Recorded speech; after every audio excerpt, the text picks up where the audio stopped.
Hi friends, আসসালামু আলাইকুম।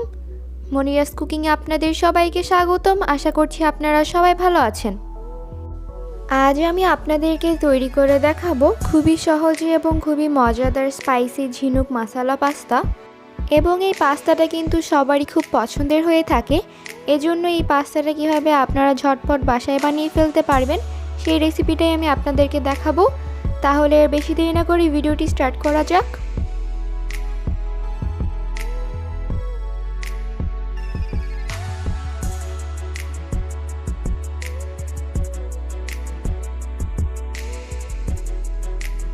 ঝিনুক মশলা পাস্তাটা তৈরি করার জন্য প্রথমেই আমি চুলায় একটি প্যান বসিয়ে তাতে নিয়ে নিয়েছি পরিমাণ মতো পানি, দিয়ে দিচ্ছি পরিমাণ মতো লবণ,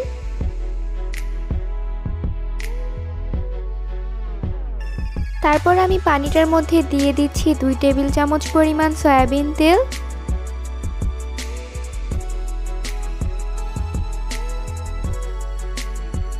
এখন আমি লবণ আর তেলটাকে ভালোভাবে পানিটার সাথে মিশিয়ে নিব।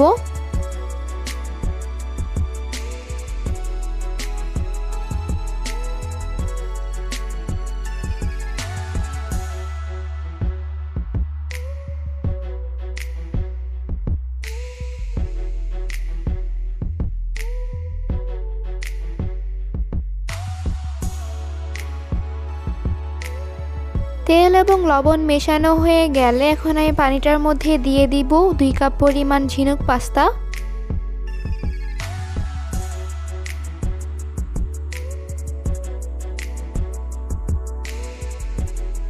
এখন আমি ঝিনুক পাস্তাটাকে 80% সিদ্ধ করে নিব।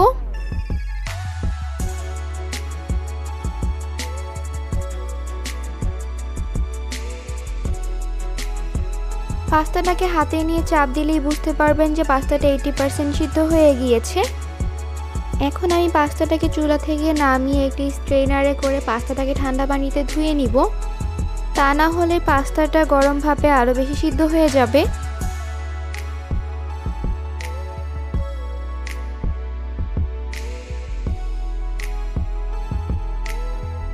এখন আমি পাস্তাটাকে রান্না করে নিব। এজন্য চুলায় একটি প্যান বসিয়ে তাতে দিয়ে দিচ্ছি 3 টেবিল চামচ পরিমাণ সয়াবিন তেল,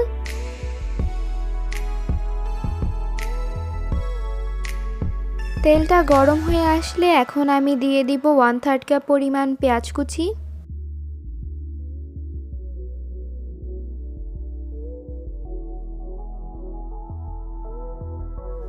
এখন আমি পেঁয়াজটাকে হালকা ভেজে নিব।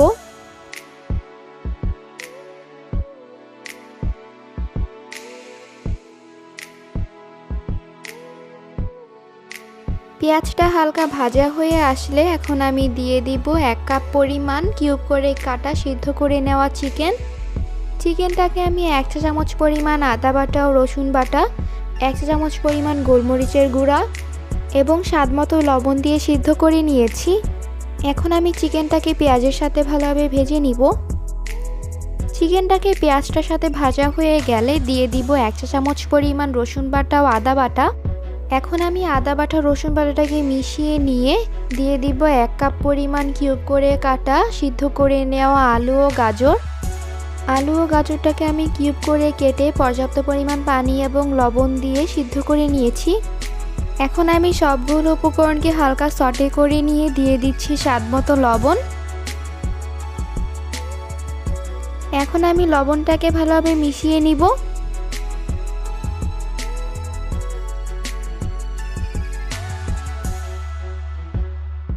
লবণটা মেশানো হয়ে গেলে এখন আমি দিয়ে দিব 2টি স্ক্র্যাম্বল করে রাখা ডিম। এখন আমি ডিমটাকে সবগুলো উপকরণের সাথে ভালোভাবে মিশিয়ে নিব। এখন আমি দিয়ে দিব 6-7টি কাঁচামরিচের ফালি। এখন আমি কাঁচামরিচের ফালিটাকে সবগুলো উপকরণের সাথে ভালোভাবে মিশিয়ে নিব।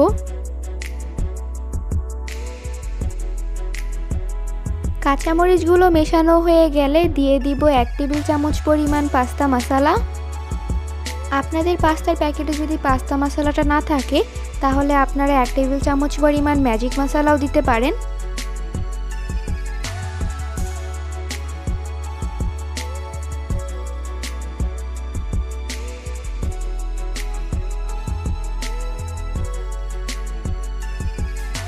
এটা যেহেতু স্পাইসি মশলা পাস্তা, সেজন্য আমি এটার মধ্যে দিয়ে দিচ্ছি 1 চা চামচ পরিমাণ লাল মরিচের গুঁড়া। এখন আমি লাল মরিচের গুঁড়াটাকে ভালোভাবে মিশিয়ে নিব। মরিচের গুঁড়াটা ভালোভাবে মেশানো হয়ে গেলে দিয়ে দিচ্ছি 1/2 কাপ পরিমাণ ভাপিয়ে নেওয়া বরবটি। বরবটিটাকে আমি কালারটা ঠিক রেখে স্বাদমতো লবণ দিয়ে ভাপিয়ে নিয়েছি।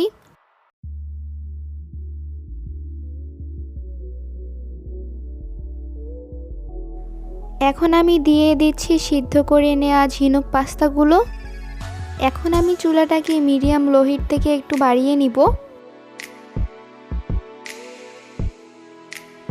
এখন আমি পাস্তাটাকে সবগুলো উপকরণের সাথে ভালোভাবে মিশিয়ে নিব।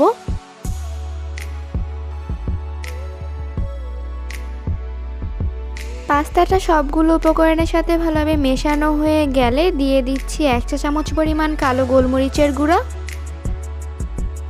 এখন আমি কালো গোলমরিচের গুঁড়াটাকে ভালোভাবে মিশিয়ে নিব।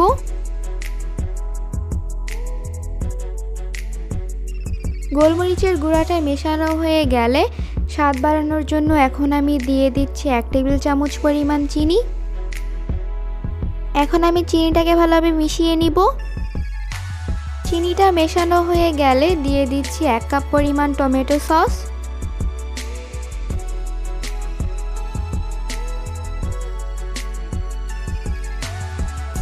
এখন আমি টমেটো সসটাকে ভালোভাবে মিশিয়ে নিব।